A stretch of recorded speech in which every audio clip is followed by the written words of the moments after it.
Почитувани, до кое дередже ја донесе СДС државата да излезе цела влада на важна пресконференција и да се фали дека ќе продолжи со даночната политика како до сега. СДСМ со ваквите нестабилни политики придонесе да има уште поголем удар за стопанството. Креираат нестабилност, несигурност кај бизнисот и кај граѓаните. 3 месеци изгубија во најава за даночни реформи, го убедуваа бизнис секторот и граѓаните дека прогресивниот данок е правилна мерка, за на крај да ја повлечат. И наместо да има акција од приватниот сектор, тие чекаат и не можат ниту да планираат инвестиции, ниту развој. Напротив, чекаат да видат каква ќе биде економската и даночната политика на владата.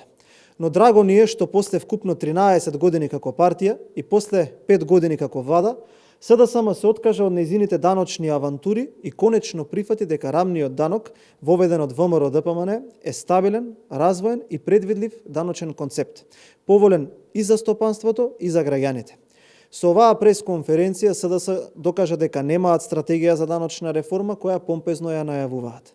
Наместо во услови на инфлација и зголемен долг кој е над 7,5 милијарди евра, граѓаните на Македонија да слушнат за даночни ослободувања, владата соопшти дека ќе има нов данок за фриленсерите и даночни стапки кои се исти како до сега.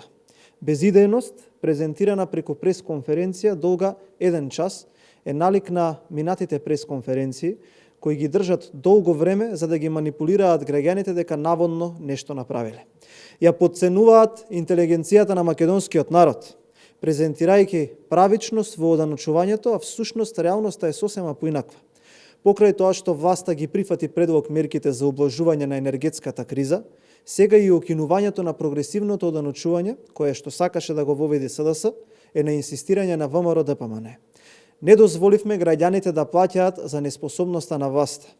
И премиерот, и министерот за финансии држат пресконференција на која главна поента е дека треба да сме благодарни што не се покачуваат даноците. Нема новитети, нема даночни ослободувања. Владата се фали со стари мерки кои што се веќе на сила и повеќе од 10 години, за кои вели дека нема да ги менува. Со СДС дојдовме до ситуација да сме благодарни што нема да се покачи данокот и што ќе имаме храна и струја.